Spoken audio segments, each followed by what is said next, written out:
আসসালামু আলাইকুম dear viewers, আজকে হাউ এর উপরে একটি নতুন লেসন হাজির হলাম এবং এটি অত্যন্ত একটি গুরুত্বপূর্ণ লেসন, যা দিয়ে আপনারা সুন্দর সুন্দরভাবে বাক্য রচনা করতে পারবেন, প্রশ্নবোধক বাক্য রচনা করতে পারবেন। তো আমাদের যেগুলো ভুল হয়, আশা করি প্রশ্নবোধক করতে বাক্য তৈরি করতে গেলে আসলে এই লেসনটি যদি আমরা না টেনে দেখি বা না দেখে দেখার চেষ্টা করি, তাহলে আমাদের এই ভুলগুলো আর কখনো হবে না আশা করছি। তো চলুন শুরু করা যাক। প্রথম হাউ এর অর্থটি হচ্ছে কেমন, কারো স্বাস্থ্য সম্পর্কে জানতে চাওয়া। কেমন, আস্ক, এর অল্টারনেটিভ ইংলিশ হচ্ছে আস্ক অ্যাবাউট সামবডিজ হেলথ। এই S B equal to somebody. How, কীভাবে, কী প্রকারে, কেমন করে, প্রশ্নবোধক বাক্য। হাউ প্লাস অ্যাডভার্ব, কত, কোনো না কোনোভাবে বা প্রশ্নবোধক বাক্য। হাউ ডেয়ার, কি স্পর্ধা প্লাস বাক্য। হাউ ওল্ড, বয়স বোঝাতে প্রশ্নবোধক বাক্য। How often, how many Times, কতবার। এখন আমরা 1 থেকে 6 পর্যন্ত দেখে নিই যে কেমন, কারো স্বাস্থ্য সম্পর্কে জানতে চাওয়া কেমন অর্থে ব্যবহৃত হতে পারে তা জেনে নিই। 1 থেকে 6 নম্বর এক্সাম্পল পর্যন্ত। আজ তুমি কেমন আছো, হাউ আর ইউ টুডে। এখন তুমি কেমন অনুভব করছো, how are you feeling now. তোমার পড়াশোনা কেমন চলছে, how are you getting on your studies. Getting on with দিলেও হবে, এখানে উইথ দিলেও হবে, with your studies. Getting on, no এখানে না, এখানে দিলেও হবে, গেটিং অন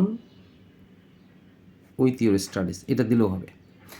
অথবা বলা যেতে পারে how are you getting on your studies, অথবা how are you getting on with your studies, এভাবে বললেও চলবে।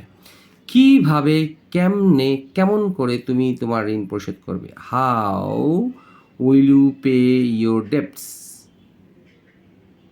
রিপে হচ্ছে repay your debts, repay, repay, R E P A Y, repay your debts, কেমন করে তুমি তোমার ঋণটা শোধ করবে। আপনার বিবাহ জীবন কেমন কাটছে, how is your married life. আপনার পিতামাতা কেমন আছেন, হাউ আর ইউর প্যারেন্টস। আশা করি হাউ দিয়ে বোঝাতে পেরেছি প্রথমটা দিয়ে। এখন হাউ হচ্ছে কীভাবে, কী প্রকারে, কেমন করে। দেখি আমরা কেমন করে। কীভাবে 7 থেকে 10 পর্যন্ত এক্সাম্পলটি একই প্যাটার্নের। কীভাবে, কী প্রকারে, কেমন করে তুমি প্রতিদিন স্কুলে যাও। হাউ প্রশ্নবোধক বাক্য, যেহেতু প্রেজেন্ট ইনডিফিনিট এই জন্য ডু আসলো সামনে, ইউ এর সামনে ডু আসবে। Do you go to school every day. How by do you go to school every day, কিসে করে বা কেমন করে তুমি স্কুলে যাও। কীভাবে, কী প্রকারে, কেমন করে আপনি আপনার রান্না তাড়াতাড়ি শেষ করলেন। How did you finish the cooking so easily. Finish the cooking, the cooking এখানে নাউন হিসেবে আছে। কীভাবে, কী প্রকারে, কেমন করে আমি তোমাকে বিষয়টি খুলে বলবো। হাউ উইল আই ডিসক্লোজ, মানে খুলে বলা, the matter to you. Disclose হচ্ছে কোনো কিছু খুলে বলা। তোমার আচরণ খুব খারাপ ছিল, তা কীভাবে হয়, হাউ সো। আচ্ছা, হিজ বিহেভিয়ার ওয়াজ রাফ, তার ব্যবহারটা খুবই খারাপ ছিল, তা কীভাবে, আমরা বলি তা কীভাবে, সেটা করতে পারেন, হাউ সো। আচ্ছা, এখন আসি how plus adverb. How plus adverb, কত বা কোনো না কোনোভাবে। এখন আসি আমরা 11 থেকে 17 পর্যন্ত। কত তাড়াতাড়ি তুমি অঙ্কটি সমাধান করতে পারবে, হাউ কুইকলি। অথবা হাউ সুন আমরা বলতে পারি, হাউ কুইকলি বলতে পারি, can you be able to solve the sum. অথবা how soon can you be able to solve the sum, কত তাড়াতাড়ি তুমি অঙ্কটি সমাধান করতে পারো। এই can you be able to, এই able to, can be able to মনে রাখতে হবে, can be able to plus verb one, এটা একটা স্ট্রাকচার। এটা অর্থ হচ্ছে তে পারবো, তে পারবো, তে পারবা, আর তে পারবেন, এরকম বুঝাতে, এরকম অর্থে বোঝাতে এই স্ট্রাকচারটি ব্যবহৃত হয়। এই স্ট্রাকচারটি, এটা একটা স্ট্রাকচার, এসটি মনে রাখতে হবে। কত জোরে সে গাড়ি চালায়, হাউ ফাস্ট, এই ফাস্টটা কিন্তু একটা অ্যাডভার্ব, কত জোরে। Does he drive the car, কত জোরে সে গাড়ি চালায়। এখন আসি আমরা 13 নম্বর এক্সাম্পলে। কত সুন্দর করে তুমি কক্ষটি সাজাতে পারবে, how nicely will you be able to decorate the room. এই যে ক্যান বি অ্যাবেল টু বা উইল বি অ্যাবেল টু, এখন মনে রাখতে হবে ক্যান বি অ্যাবেল টু করা যেতে পারে, শ্যাল বি বা উইল বি অ্যাবেল টু করা যেতে পারে।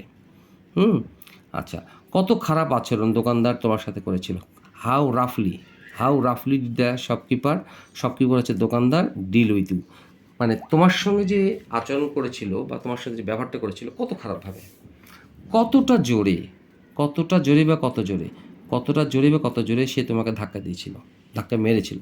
হাউ রাফলি ডিড শি পুশ ইউ, কতটা জোরে সে তোমাকে গালে চিমটি কেটেছিল। হাউ রাফলি did he pinch your cheek. আশা করি বুঝতে পেরেছি। এখন এই প্রত্যেকটা হচ্ছে প্রশ্নবোধক বাক্যের সাহায্যকারী ভার্ব। আর প্রত্যেকটা হচ্ছে এগুলো হচ্ছে ভার্ব ওয়ান। মনে রাখতে হবে ডিডের পর আমাদের এগুলো সবগুলো ভার্ব ওয়ান বসে। এই যে এটা হচ্ছে ভার্ব ওয়ান, সবগুলো ভার্ব ওয়ান। এইটা ডিল উইথটা হচ্ছে ভার্ব ওয়ান। অ্যান্ড 17টা আসি, কত প্রকাশ্যভাবে সে তোমাকে কলার ধরে টেনেছিল। হাউ পাবলিকলি, হাউ ওভারটলি, কতটা প্রকাশ্যভাবে। Did he pull you by the collar, এই pull you by the collar হচ্ছে কলার ধরে টানা।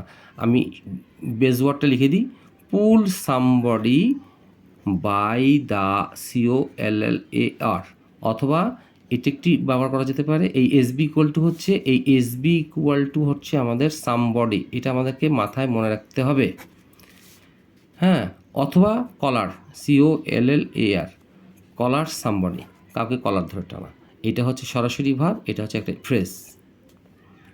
আচ্ছা, এখন আসি হাউ ডেয়ার কি স্পর্ধা। How dare you say this to my face, আমার মুখের উপর এটা কীভাবে বলতে পারলে তুমি, কি স্পর্ধা তোমার, কি সাহস তুমি তাকে আমার সামনে বকা দিচ্ছ। How dare you scold her before অথবা ইন ফ্রন্ট অফ মি, এটা মনে রাখতে হবে। আচ্ছা, এখন আসি বয়স। হাউ ওল্ড হচ্ছে বয়স, আর হাউ অফেন অথবা হাউ মেনি টাইমস কতবার। এখন আসি আপনার বয়স কত, হাউ ওল্ড আর ইউ, তুমি কত বছর বয়সে পা রাখলে, মানে কত বছর বয়স হলো। How old have you turn this year, চমৎকার একটা বাক্য, এটা মনে রাখতে হবে আমাদেরকে। How old have you turn this year, এই বছর আপনার বয়স কত হলো বা কততে পা দিলেন। দিনে তুমি কতবার চা পান করো। হাউ অফেন ইউজ করতে পারি আমরা, অথবা হাউ মেনি টাইমস ইউজ করতে পারি। Did you take tea, in দেওয়ার দরকার নেই, a day.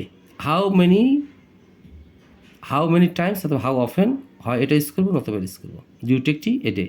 In a day দিলেও হবে, বছরে মেয়েটি কতবার বা কয়েকবার প্রেমিক পাল্টায়। How often, how many times a year does the girl change her boyfriends. আশা করি বুঝাতে পেরেছি। মাসে কয়বার তুমি কেনাকাটা করতে স্থানীয় মার্কেটে যাও। হাউ অফেন অথবা how many times in a month, এটা বললেও হবে। How many times a month do you go shopping, গোয়ের পর মনে রাখতে হবে, গোয়ের পর ভার্বের সাথে ING যে হয়, কোনো কিছু করতে যাও, go shopping at the local market. আশা করি বোঝাতে পেরেছি। আশা করি লেসনটি ভালো লেগে থাকলে অবশ্যই লাইক, শেয়ার, কমেন্টস করবেন, এবং এই এক্সাম্পলগুলো করার জন্য আপনাদের এই হাউয়ের ব্যবহারগুলো আপনাকে অবশ্যই শিখতে হবে, তাহলে আপনার শত হাজার বাক্য তৈরি করতে পারবেন নিমিষেই। তো ভালো থাকবেন, সুস্থ থাকবেন, এবং লেসনটি ভালো লেগে থাকলে লাইক, কমেন্ট, শেয়ার এবং করবেন, যাতে করে আপনাদের মাধ্যমে এই শেয়ার করার মাধ্যমে অন্যরা উপকৃত হয়। আসসালামু আলাইকুম।